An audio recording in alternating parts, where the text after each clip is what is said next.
अच्छा, ये कहानी उन लोगों को जल्दी समझ में आ जाएगी जो दिल्ली से, क्योंकि दिल्ली में एक ऐसी नदी है जिसको खूनी नदी के नाम से जाना जाता है और जिसका साल में एक बार उसका जो रंग है वो पूरा लाल हो जाता है। क्या उस नदी के अंदर ऐसा क्या होता है और क्यों वो नदी एक साल में एक बार पूरी लाल हो जाती है? क्या सच में वो नदी आज भी एक इंसान की बलि मांगती है? तो जानिए इस कहानी में जो आज आपके साथ मैं साझा करने जा रहा हूँ। नमस्कार, स्वागत है आपका आपके अपने खुद के यूट्यूब चैनल जिसका नाम है सच्चे अनुभव विद मनीष। इस चैनल के माध्यम से, जैसे आपको पता है, मैं लोगों की सच्ची पैरानॉर्मल कहानी को आप लोगों के साथ साझा करता हूँ। और यदि आपके पास अपना कोई ऐसा अनुभव है तो आप मुझे मेरे याहू वाली आईडी पर मुझे भेज सकते हैं। बहुत से लोगों की मेरे पास मेल आई हुई है और कई लोगों ने मुझे शिकायत करी है कि आप हमारी कहानी सुना नहीं रहे। आप लोगों को मैं ये बताना चाहता हूँ कि मेरे पास अभी बहुत सी कहानी अभी पेंडिंग पड़ी है। मैं कोशिश कर रहा हूँ हर कहानी को जल्दी अपने इस चैनल के माध्यम से आप लोगों को सुनाने की। तो उसके लिए मैं क्षमा मांगता हूँ और जल्दी मैं आप लोगों की जो कंप्लेंट है उसको मैं जल्दी दूर करूँगा। तो आप मुझे अपनी कहानी मेरी याहू वाली आईडी पर, जिसका नाम एड्रेस है manish_mishra96@yahoo.com पर, जिसको मैं स्पेलिंग कर देता हूँ मनीष MANISH_mishra MISHRA 96@yahoo.com पर। और आप मेरे इस चैनल को सब्सक्राइब करें, लाइक करें, शेयर करें। तो आज की कहानी आप लोगों के साथ मैं साझा कर रहा हूँ। जय श्री राम।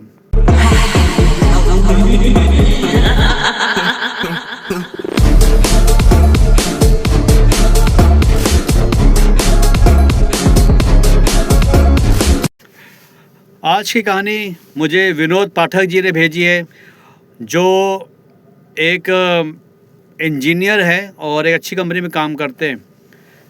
इन्होंने हाल ही में एक अपने कुछ पैसों को जोड़कर एक मकान लिया था और उस मकान की शुद्धिकरण के लिए इन्होंने अपने एक पंडित जी को घर पे बुलाया था और अपने परिवार लोगों के साथ वहाँ पर उन्होंने श्री गणेश किया था मकान में और हवन किए थे। और हवन की सामग्री जब पंडित जी ने कहा था कि आप ये जो सामग्री है हवन की, इस सामग्री को आप किसी बहती हुई नदी में प्रवाहित करना।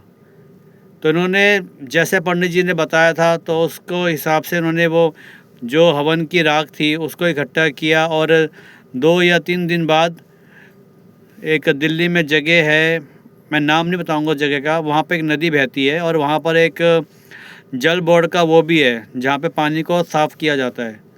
तो उधर एक नहर कह लो या नदी कह लो, उस साइड ये गए थे अपने उस हवन की सामग्री को लेकर वहाँ पर बहाने के लिए।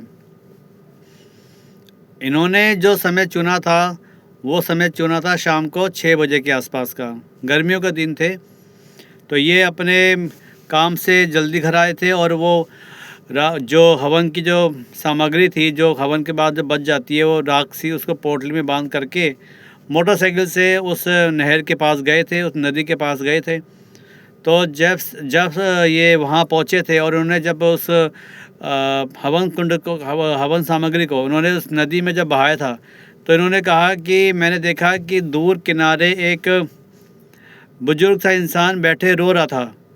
तो उन्होंने उससे पूछा कि बाबा आप क्यों रो रहे हो, उसके पास जाके पूछा तो उन्होंने कोई जवाब नहीं दिया। तो उन्होंने पूछा कि बाबा मैं आपसे कुछ पूछ रहा हूँ, आप मुझे बताइए आप यहाँ पे लगातार क्यों रोते जा रहे हैं। तो वो बाबा बोले कि बेटा मैं यहाँ पहले रहा करता था, किसी कारण से मेरी मौत हो गई और मैं अब यहाँ के अपने परिवार वालों के पास नहीं जा पा रहा, तो मुझे बहुत उनकी याद आ रही है। तो जब इन्होंने ये बात सुनी तो बोले कि बाबा आप ऐसी ये क्या मजाक कर रहे हो, आप तो ज़िंदा हो, आप तो सामने बैठे हो। तो वो बोले बाबा कि बेटा मैं ज़िंदा नहीं हूँ, मैं पिछले कई 5 साल से यहाँ पे अपने परिवार के लोगों की वेट कर रहा हूँ कि कोई यहाँ पर आए मुझे लेके जाए। मैं इसी नदी में बेटा गिर गया था और मैं मर गया था। जब ये बात उसने आदमी ने बोली तो ये जो थे पाठक जी थोड़े बोले कि आप मजाक कर रहे हो, क्योंकि ऐसा कुछ नहीं है, आप जिंदा बैठे हो, आपको कोई और मिला नहीं सुबह से मजाक करने के लिए जो शाम को मेरे साथ मजाक कर रहे हो। तो वो बाबा बोले बेटा भरोसा नहीं होता, तो एकदम वो नदी में कूदे और एकदम खड़े हुए और नदी के अंदर कूद गए। जब ये उनको देखने लगे कि अरे ये एक आदमी एकदम सच में कूद गया कहाँ है, और लेकिन नदी का पानी भी साफ़ है, क्रिस्टल क्लियर नज़र आ रहा है कि नीचे क्या है, पत्थर पड़े हैं, सब कुछ नज़र आ रहा है। लेकिन जब ये आदमी उस नदी के अंदर कूद गया था तो वो आदमी नज़र नहीं आया, जिसको देख के ये इतना डर गए थे। और ये फटाफट वहाँ से भागे भाग के जो साथ में एक सरकारी पंप हाउस है वहाँ पर जाके उन्होंने उसको बताया, वहाँ के गार्ड को, कि मैंने देखा कि अभी एक बुजुर्ग इंसान इस नदी के पास बैठा हुआ था और वो एकदम अंदर कूद गया।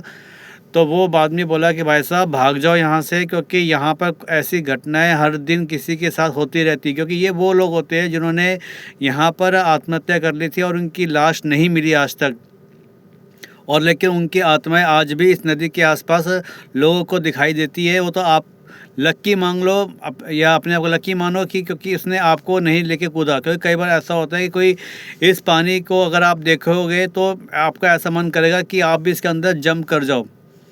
तो वो जो थे पाठक जी वो बोले कि मुझे यहाँ पे अब नहीं रुकना, वो फटाफट वहाँ से चले जाते हैं।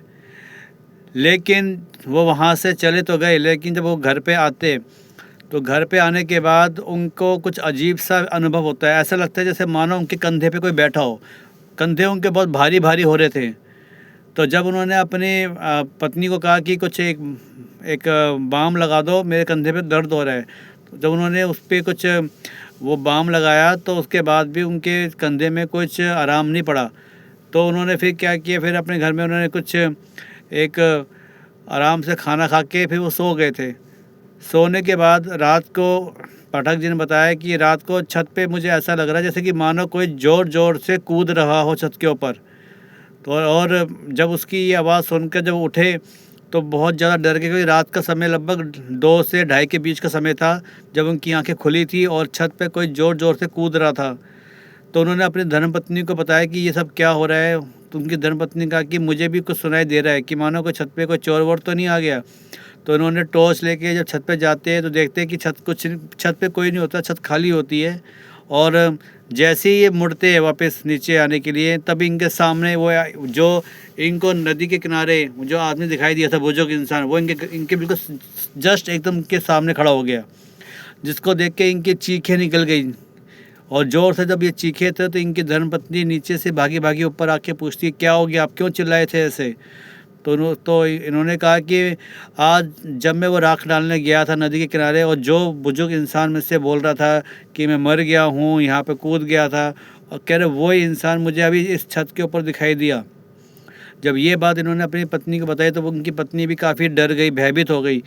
तो उन्होंने बोला कि एक काम करो, फटाफट नीचे आ जाओ और आज हम मंदिर वाले रूम में ही सोएंगे जिसमें मंदिर बना हुआ है। तो इन्होंने उस अपने मंदिर वाले रूम में ये रात को सोए, और सुबह सुबह उठते ही ये फटाफट अपने पास के जो एक दुर्गा माता का मंदिर था वहाँ जाते हैं, और वहाँ जाके उन्होंने सारी बातें अपने पंडित जी को बताई कि हमारे साथ ऐसा हुआ, कल मैं गया था तो मुझे ऐसा सब कुछ अनुभव सा हुआ था। तो पंडित जी ने कहा था कि आपने जिसको देखा था वो एक जल पिशाच था जो वहाँ पे भटक रहा था, और आपको उसमें मतलब कि वो आपके साथ लग गया। ऐसा बहुत कम केस होता है कि जल पिशाच किसी के पीछे लग जाए, लेकिन जब किसी के पीछे लग जाता है तो काफ़ी उसके जीवन में समस्या आनी शुरू हो जाती है। तो ये शारीरिक रूप से आपको कमज़ोर करेगा, उसके बाद फिर आपको यहाँ से लेके चला जाएगा अपने साथ ही। जब ये बात पंडित जी ने इनको बताई तो ये लोग ज़्यादा डर गए। इन्होंने बोला कि आप कोई उपाय बताए, हमें इन चीज़ों से मुक्ति दिलाइए।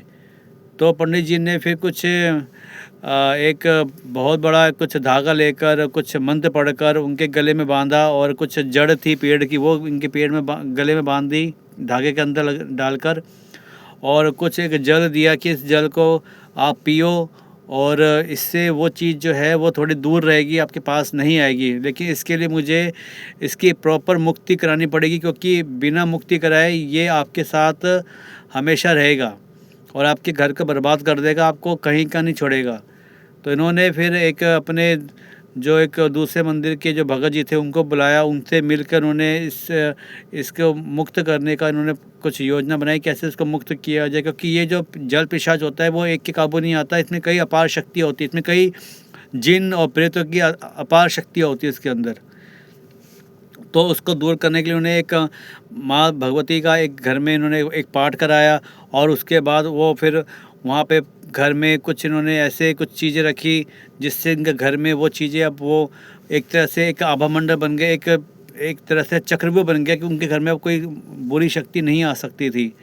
तो जब ये सब चीज़ें उन्होंने घर में करी, और उसके बाद पाठक जी को भी और उनकी धर्मपत्नी को भी उन्होंने एक लॉकेट दिया कि ज़िंदगी भर आपको गले में पहनना है, जिससे आपका उस जल पिशाच से आपका बचाव होता रहेगा।